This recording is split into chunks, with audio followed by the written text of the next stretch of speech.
allowing many tasks to be delegated to user space. Bruce Wayne has prepared a fantastic guided tour on what we can do with and to that userland. Please give a warm, fuzzy welcome to our next speaker, Bruce Wayne. Hello, I'm Bruce. Probably already you know me, but I will introduce myself. So I'm no longer a superhero. Now I'm working in IT because working as a superhero is pretty much, it's a hard task and it's easier to work in IT. So by day I'm now a pen tester. By night I'm trying to fix some open source projects, including the NetBSD. How many NetBSD users do we have here? Any of you? Few, yeah. So for the guys on the stream, it's a full tent of NetBSD users. And I want to also tell that it's my first camp, as you may suspect, and it's super cool. I met here so many friendly people, and I'd like to give an applause for organizers and volunteers and all people that let it happen. So, thank you. So the NetBSD, so it's just like any other operating system, but the better one. The BSD, so you might think that B stands for Berkeley, but in fact it's Batman. NetBSD is multi-architectural, and it can be run on top of many hardware, including the Atari or Amiga, one of the name servers of the NetBSD is running on top of Amiga. And it's not just a kernel, it's a kernel and the userland. So we are rather cathedral, not the bazaar. And I'm going to talk about rump-kernels, which is implementation of the Anykernel idea, because it's, my opinion, is pretty underrated NetBSD feature. And I will try to convince you that it's super cool. I will show you a few demos, even crash the NetBSD, the great NetBSD for you, by using rump-kernel. So, sorry. So, have you seen Ilya von Sprundel talk about the BSD last year? It was at DEF CON and then at CCC in December, I think. He was talking if the all BSDs are created equally. Basically, it was a audit of the FreeBSD kernel, of the NetBSD kernel, and the OpenBSD. And in fact, he found like 60 bugs in NetBSD. For sure, we weren't happy about it. But one developer fixed all those 60 bugs overnight. So it's a pretty good result. But we are not happy about it, so we decided to do some quality improvements. And there are many projects ongoing to help us nail more bugs in the NetBSD. Most of them, or some of them rather, are connected with fuzzing. We have a few projects sponsored by Google Summer of Code, which includes AFL Treeforce and fancy stuff like that, or Syscalar. But today I'm going to show you how we can fuzz the NetBSD kernel in the user space. Besides that, we have also things that led us to nail bugs in the kernel space by using address sanitizer on top of kernel or undefined behaviors sanitizer, etc., etc. And in fact, we are now the most sanitized BSD in the world. So many interesting projects are ongoing. But the question for you, what is the logo of the NetBSD? Orange flag, great. So let me also tell you some trivia fact about the NetBSD. Do you know who is proof? Any ideas? So in fact, it is Julian Assange. He was the NetBSD developer like 20 years ago. And still his code is in the NetBSD. So if you are using SL attach, I think it's, yes, SL attach program, then you have the Julian's code. So the NetBSD logo looked like this a few years ago, but now it's like this. But we're gonna pretend like the logo looks like this, because it would be easier for me to let you know about the RAM kernel. So let's pretend that this is the NetBSD kernel. We can call this daemon like maybe Robin. So the ramp stands for the runnable user meta programs, and I don't really know, I have no idea what it means. So I decided to dig into documentation and let you try to understand it. So I created this painting to let you know how it works. So basically we want to decompose the NetBSD kernel into pieces which can be run on top of anything. And in our case, anything means that we are going to run it on top of Linux. So we can fix the Linux world with our implementation. But in fact, the Anykernel means that you can run these parts of the NetBSD wherever you want to. From the architecture point of view, it looks like this. So there is a little library called ramp, which gives the primitives that let us to run the FS stuff or VFS or INET or whatever we want to. And there is some glue between ramp and something. It doesn't matter right now what it is, but for example, if we want to run the NetBSD kernel on top of the user space, then we should implement the ramp user to give the primitives from the user space so we can run ramp on top of it. For now, you can think about the whole thing that this is just a very light virtual machine. It's not necessarily true, but less or more it's like this. But in fact, I also told you that it can be run on top of anything, and really it can be run in kernel space, user space, outer space, it really doesn't matter. So why this is cool? So you can run the TCP stack or file system or any other part of the kernel in user space. I will show you why this is cool. Later I have a demo. And in fact, you can also debug things in the user space, which is pretty convenient. Also, for a developer, it's very convenient to run it in, it's a very, I can speed up my development process because I don't need to reboot my station, etc., etc. Have you ever tried to debug kernel? Any of you?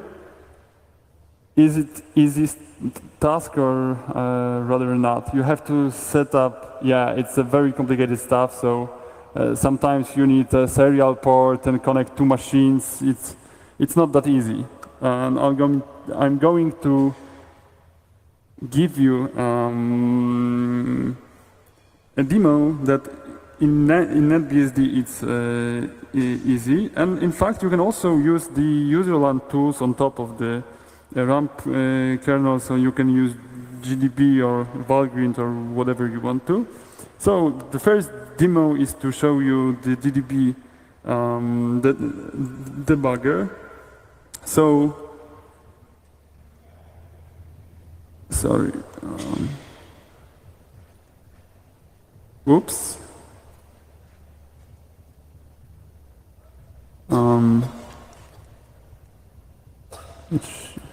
Let me scale it. Scale mode. So the resolution has changed, and I don't know if you see it. It's okay? Okay, so have you ever tried to use DDB? DDB as a built-in debugger into the NetBSD kernel.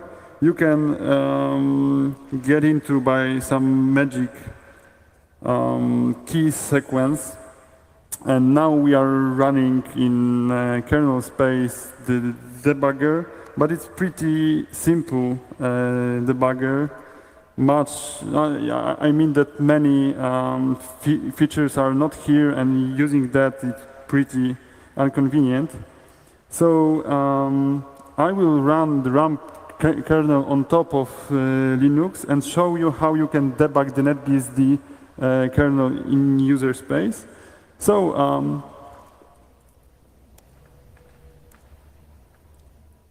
I executed the RAMP kernel here in the GDB, and it is listening for the connection on port number 10,000, because the RAMP CTRL is just a tiny script, less or more it's same as SSH connection to RAMP on server. And let's pretend that I want to debug the ICMP protocol. So let's set a breakpoint for a function ECMP input. Do you know what ECMP input does? Any ideas? No ideas? Yeah, less or more. So let's set a breakpoint, continue a program, and what do you think? How I can trigger that breakpoint? Sorry? You have to scream because I can't hear you. Any ideas? Ping, yeah. So we're gonna send ping to the RAMP machine. So let's try to do it. But first of all, I'm in DDB right here. So let's continue kernel here. Yes. So RAMP ping. I'm not going to show you the details and talk about the details here, because I want to just show you the idea so you can explore things by yourself. So let's send just one packet there. And as you can see, the breakpoint was fired, and we can, in very convenient way, debug it just like any other userland program, and we exploit this fact. We exploit this fact to write tests for the NetBSD also. I will show you how it looks like. So, for example, in this test case in user space, we are checking if our network stack is working properly, and we can set up in the user space program the whole network or the whole network configuration. So it's a really powerful tool. And another demo is to another demo is to show you how to run the TCP/IP stack of the NetBSD on top of the Linux. So you can show to the internet only the NetBSD implementation, which is running in user space. And then we are going to run on another box HTTPD, which is going to use that TCP/IP stack on top of Linux. Do you get it? Pretty much, yeah. So you can ask me why I want to do it. I have no idea, but it's cool. So let's try to set it up. But first of all, I need to delete my breakpoint. So I don't break the demo. So let's delete all breakpoints. Yeah. Where is my cursor? It's here. Okay. So first of all, I need to configure TCP/IP stack on top of the Linux, and the driver which lets me to do that is called virt, which just creates a tune device on top of Linux. So I can simply configure both rump kernel and Linux, so let's do it. Yeah, so we're going to use rump if config virt 0 create. So we created the virt 0 device, and we have to assign an IP here, so let's assign IP like this. Netmask, what's your favorite netmask? Pick any. 24. So, whoops, sorry. I hope it won't break my demo, but let's see. So it should be configured. Let's see. Yes, it is. So we should also set up the Linux part. And there is a crazy program right now on Linux if config is no longer an option. So I hope that you will help me because I'm not the Linux guy. There is IP. Let's see if the tune 0 is here. Tune 0 is here. We have to set it up. So IP ADDR ADD 002 24 def tune 0. Yeah, and I have to set the interface up. And as far as I remember, it's IP link set tune 0 up. What was wrong with ifconfig? I have no idea, but for some reason now cool kids use the IP. So we have a connection, I guess. Let's try to ping 001. Yeah, we have. So now we created this part, and now we have to run HTTPD, which will proxy syscalls sockets, syscalls from box 1 to box 2. So HTTPD can use the TCP/IP stack of the rump server. So let's try to do it. So this is another box. On the left side I have a box 2. On the right side I have a box 1. As you can see, it's the NetBSD, and NetBSD is shipped with the HTTPD. That HTTPD is called Bozo HTTPD, and it's pretty simple daemon. Lib exec HTTPD -b -f -e. So I'm going to listen on a port 999. And which directory you want to serve to the internet? Through the NetBSD stack, which is running on top of Linux. etc. Yeah, it's pretty standard, I believe. But we should also do another thing.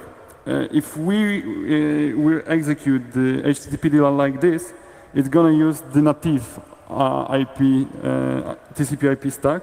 So we have to preload something which is called user libramp hijack. So we simply hijack the socket stuff and proxy to the other TCP/IP stack. And I wanted to serve the etc. Ah, there is etc. Okay, so let's see if it works. Links HTTP 001 was the TCP/IP stack which we configured. Port number 9999. Which file from the etc you want? Network file. Password file. passwd. Shadow won't work. It's gonna work, but there is no shadow on in the BSD world. What is the file called in the BSD world? Any ideas? master.passwd. Yeah, so it works. So as you can see, it's pretty cool, but yeah, why we did that? I have no idea, but I will show you another how we can apply the ramp kernel another way. So let's get back to the presentation. Well, the cool thing is that if, for example, I am fighting with Joker, so if he wants to exploit my TCP stack, if it's running in user space, I have another layer of security. So maybe that's why we did that. Yeah, and about fuzzing, I guess that all of you already heard about it. So I'm going to just present a story of the invention of fuzzing. So Professor Barton Miller in '88 was working from the remote on his computer, and it was dark and stormy night, and the thunderstorm caused that his commands were mutated. So, and he noticed that mutations are making the programs to crash. So he thought that maybe it's a good idea to use it and see if other programs behave like that. So what would you do if you were Barton Miller? He made an assignment for his students to test it, and they were able to crash like 50% of the Unix tools, the existing Unix tools. And 30 years later, the fuzzing went mainstream. And there are many flavors of fuzzing. One of them is dump fuzzing, and if you ever tried fuzzing, actually the dump fuzzing works. And if you work for academia, then probably you are trying to use some feedback-driven fuzzing, which uses the SMT stuff or knot theory and things like that. And I have a comic strip for you about that. Just let's get back to the, yeah. Probably you know that comic strip. I don't know who is the author, but it is so true. Dump fuzzing usually works pretty well, so don't be scared that you are doing simple things, because I will show you that it works. So yeah, so to test NetBSD, we created something called fuzzramp, which is just a fork of build ramp, which lets you to cross-compile the ramp for any POSIX compatible system. And in our case, any means that it works on top of Ubuntu, and don't try any other platform, because probably it's not going to work. But if you want to port it, then we will be more than happy. We also realign the baseline from NetBSD 7 to NetBSD 9, which is going to be released when it's ready. But actually it was branched, so we use the current version in fuzzramp. And we have also an AFL support, and I'm going to show you how it works. And what problems we encountered. So in case of allocators, many subsystems in the kernel used pattern where they were allocating a big chunk of memory. And the problem is that if you want to use address sanitizer, then address sanitizer is not aware what is happening inside of this big chunk. So instead of allocating one big chunk, we wrote patches to allocate just the small ones. So we can detect if something is happening between those chunks. We rewrote stuff like kmem, pool, etc., etc. And also the problem is that rump kernel, if you compile the application which uses the rump kernel, in order to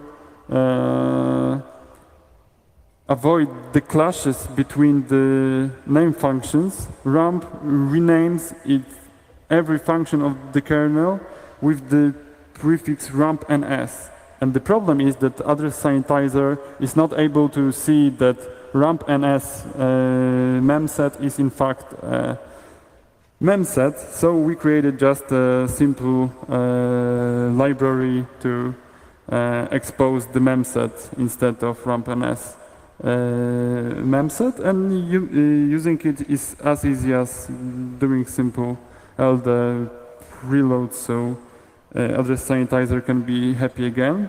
And what to look for? Well, you know, the kernel is a little bit different than the usual program, and I mean that if we have a leak in a kernel or something like that, and it can be triggered from the user, then probably by repeating one leak you can stop the whole kernel. So this is pretty dangerous. And in fact, if you use the rump, you can also use the address sanitizer feature, which is called leak sanitizer, to detect those leaks. So I'm going to show you the dump use case of rump kernel. So, well, I started this project like 2 or 3 years ago, and it was my first approach to fuzz the kernel. I created a very simple fuzzer, which looks like this. I'm going to show you the configuration file of it. It is here. So I just provided the prototypes of the syscalls that we have in the NetBSD, and it's pretty well easy, because I just copy paste the prototype from the codes, and that's it. And I had thanks to Minerva lib fuzzer, I had a fuzzer in 5 minutes, and you can execute it like this. TCP. Oh, sorry.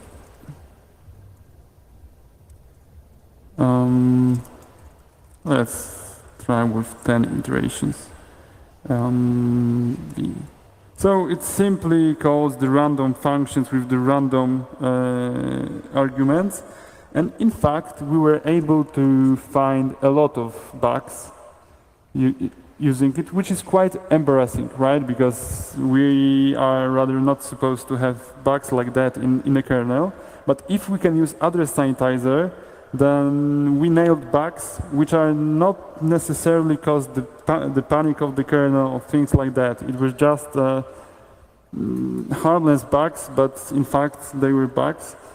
I have maybe here, yeah. I have here the example report from the fuzzing session. Let's take this one. So we found bugs like 2 years ago and it was fixed. And then I had a 2 years break and I wanted to check if I can use AFL on top of the RAM kernel.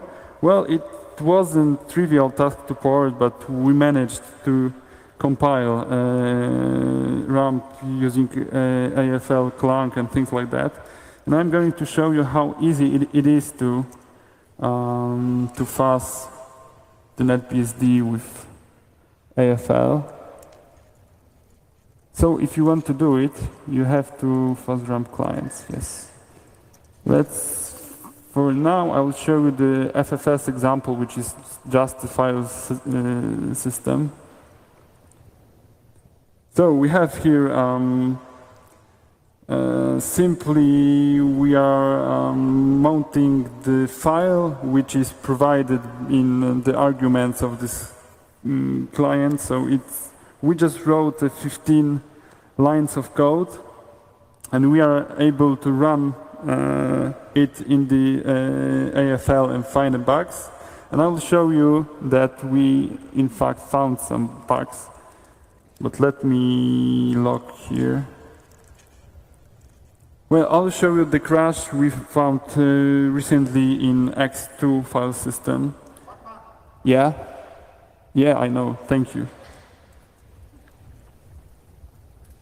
So, in order to mount the crash EMG, you have to do it this way. So it's kind of a loop in the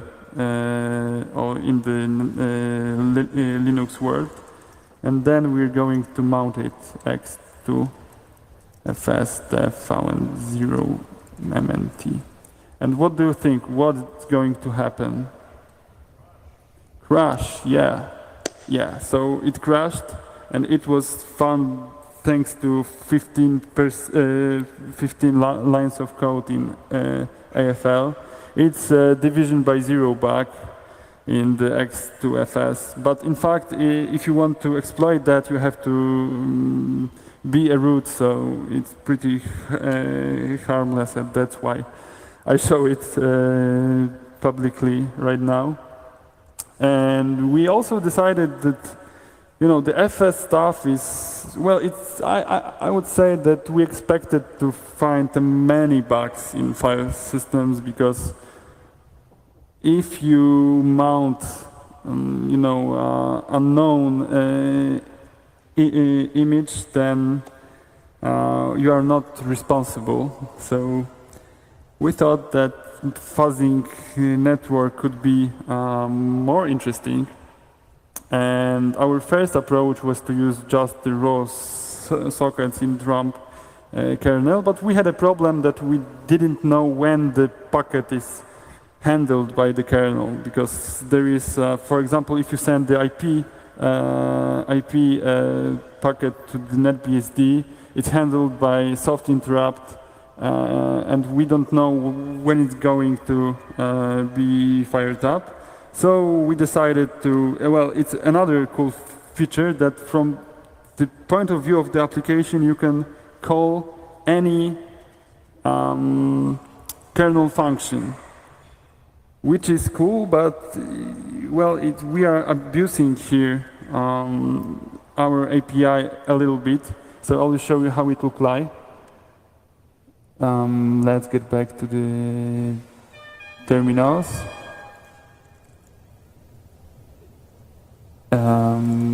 We have here a program called netinput.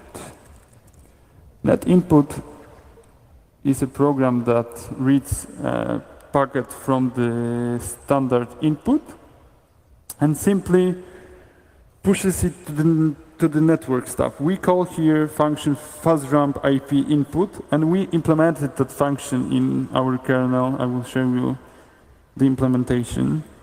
src This is net IP input fuzz ramp. So yeah, here we have implementation of the function that feeds the network stack. So it just put the data into the mbuf and pushes it to the IP input function. We also had to pretend like we are the software input, but it's harmless.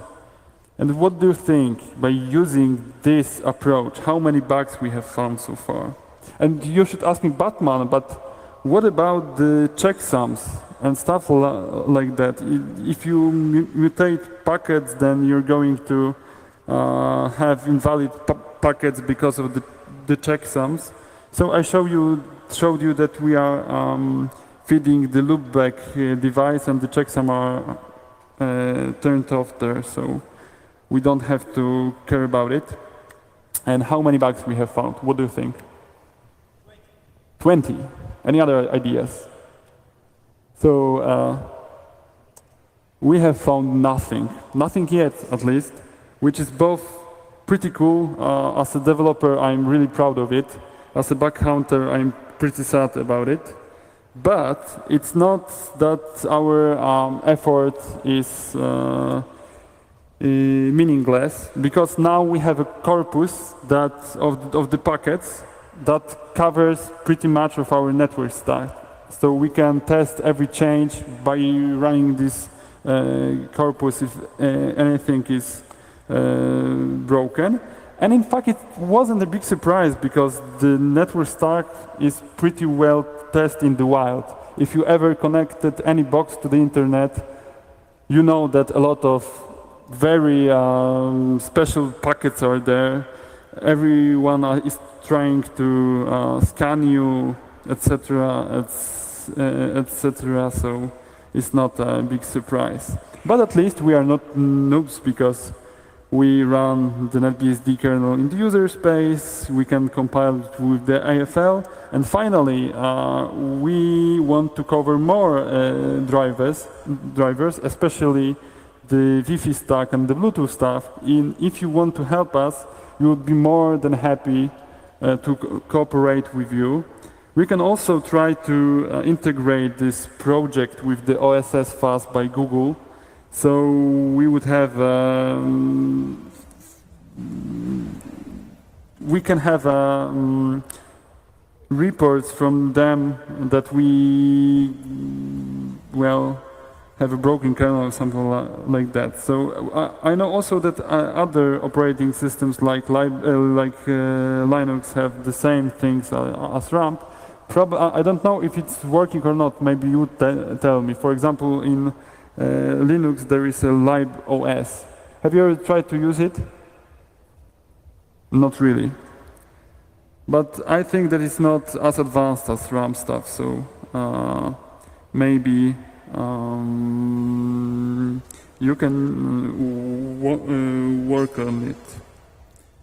Yeah, and I also want to say big thank you, especially to Michał, who helped me a lot. Do you have any questions? Thank you.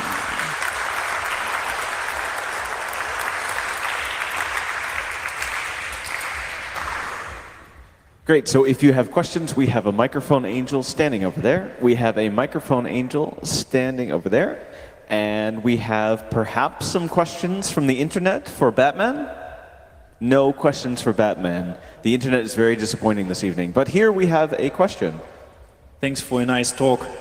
You're welcome. As I understand, you started your project before Syscaller started to support BSD, right? Yes, the Syscaller was implemented last year, I think, as a part of the Google Summer of Code. I started my project like in 2017, but you know, my free time, I'm a superhero, so my free time is, well, I don't have much free time, right? But anyway, it is really great. Thank you very much. And if we compare your approach with I would say, native fuzzing inside of virtual machine. Do you have any I haven't. better things? Well, currently there was a blog post on the NetBSD blog about fuzzing file systems using the AFL and KCOF, which is coverage from kernel. There is a special device in the dev tree, so you can run a syscall and see which functions were triggered. And the guy who wrote this blog, I think he was able to run like 40 executions per second. And using this approach, we can do a few hundreds tests per second. Like in case of the network stuff, we are able to inject like 10,000 packets per second. And the problem right now is that it's my hobby project mostly. I think that well, you can use the JCOF stuff on top of the RAM kernel, so getting the coverage is pretty easy. You can run the AFL and see which branches are triggered or not. And then you can put the test cases for that branches inside your corpus and run the AFL again. But it takes time and it's not necessarily exciting task. So if you want to help us with it, then we are more, well, I'll be very happy about it. And small additional question about net. So do you have some descriptions of protocols, network protocols to have more efficient fuzzing, or you just No. leave it to IFL? Well, I built my corpus. I took the test from the HonkFuzz, implemented pretty much same thing for Linux, but it's not working in the user space. But they have a big corpus of packets, and I simply took it and tried how it works with the NetBSD. And sorry, Last one. Okay. And then we have to ask the internet if there's any internet questions. So this is your last one. As I understand, you fuzz under root or super user. Yes. Well, it doesn't matter if it runs as root or not. You can run RAM as a normal user, but the thing is that if you want to use super features like the virt interface and things like that, you need a super user power. And maybe I showed you the demos as a super user because I'm a superhero, so that's it. Great. Any last thoughts from the internet? No last thoughts from the internet. Then a last thought from us here for Bruce Wayne. Let's hear it. Thank you.